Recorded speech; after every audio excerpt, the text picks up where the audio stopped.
नमस्कार, मैं डॉक्टर प्रियंका बनाना, fertility specialist. आज की वीडियो में मैं आपको बताऊंगी कि वो कपल जो कि गर्भधारण नहीं कर पा रहे हैं, इनफर्टिलिटी से ग्रस्त हैं, वो क्या क्या टेस्ट करा सकते हैं, क्या फर्टिलिटी टेस्ट करानी चाहिए, कब करानी चाहिए और क्यों करानी चाहिए। यह कहना गलत नहीं होगा कि इनफर्टिलिटी बहुत कॉमन प्रॉब्लम हो गई है आजकल, और न केवल महिलाएं बल्कि पुरुषों में भी इनफर्टिलिटी कॉमन हो गई है। इसके क्या कारण?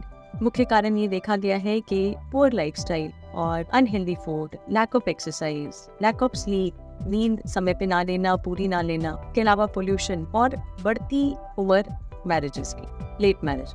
सो ये सब कारण हैं जो कि आजकल इनफर्टिलिटी बहुत कॉमनली देखी गई है। सो आज की वीडियो में हम उन फर्टिलिटी टेस्ट के बारे में जानेंगे जो कि एक कपल को कराने चाहिए यदि वो गर्भधारण नहीं कर पा रहे हैं। फर्टिलिटी टेस्ट किसी भी अन्य टेस्ट की तरह लैब में किए जाते हैं, जिसमें अलग अलग तरीकों से महिलाओं और पुरुषों की प्रजनन क्षमता को चेक करा जाता है। महिलाओं के पैरामीटर्स, उनके हार्मोन का स्तर, ओवरी और अंडे बनाने की क्षमता, एग की क्वालिटी, ट्यूब्स में रुकावट, यूट्रस के स्वस्थ होना, उनकी लाइनिंग और उससे जुड़ी चीजें चेक करी जाती हैं। पुरुषों के लिए स्पर्म काउंट, स्पर्म की मोबिलिटी, स्पर्म की मोर्फोलॉजी और रिप्रोडक्टिव अंग्स को चेक किया जाता है। फर्टिलिटी टेस्ट कब कराने चाहिए? यदि कपल का 1 वर्ष या उससे अधिक समय तक एक्टिव होने के बाद भी, अनप्रोटेक्टेड सेक्स करने के बाद भी गर्भधारण ना हो रहा हो, या पत्नी की उम्र 35 साल से ज्यादा है और यह अवधि 6 महीने हो चुकी है और गर्भधारण नहीं हो पा रहा है, तो उनको टेस्ट कराने चाहिए। यदि किसी महिला के अनियमित पीरियड्स हैं, इरेगुलर साइकिल है या एब्सेंट मेंसेस है, जिसमें कि ओवुलेशन की समस्या देखी गई है, तो यह देखने के लिए हार्मोन के लेवल्स और फर्टिलिटी टेस्ट करवाए जाते हैं। यदि किसी के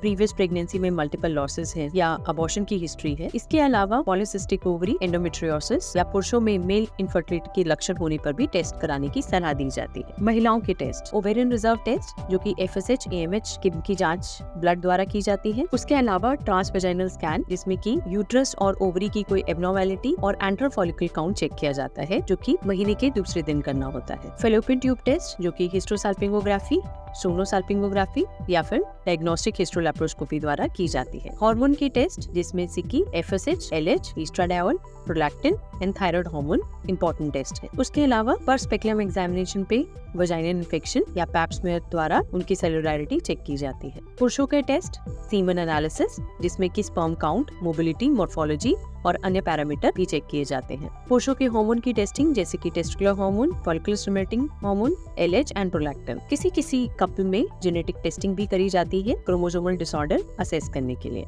यदि मेल इनफर्टिलिटी है तो टेस्टिकुलर अल्ट्रासाउंड जिसमें कि स्ट्रक्चर, साइज, वेरिकोसिटी, टेस्टिकल्स, ये सब में असामान्यता देखी जाती है। यदि कपल में फर्टिलिटी टेस्ट कराने की जरूरत है, किन टेस्टों को कराने की जरूरत है, उनकी उम्र क्या है, उनकी रिप्रोडक्टिव हिस्ट्री जिसमें कि पूर्व में प्रेगनेंसी के लिए किए गए प्रयासों के अलावा उनकी मेडिकल और जेनेटिक हिस्ट्री का भी चेक किया जाता है। इसके अलावा कपल की लाइफस्टाइल से जुड़ी आदतें फर्टिलिटी पे प्रभाव डालती हैं, इसलिए डॉक्टर इनके बारे में भी पूरी जानकारी लेते हैं, जैसे कि हाई टेम्परेचर, सिगरेट और शराब का सेवन, गलत खान पान, व्यायाम की कमी, पर्याप्त नींद न लेना। फर्टिलिटी टेस्ट के बारे में और जानकारी पाने के लिए हम अपनी इनफर्टिलिटी स्पेशलिस्ट से मिले।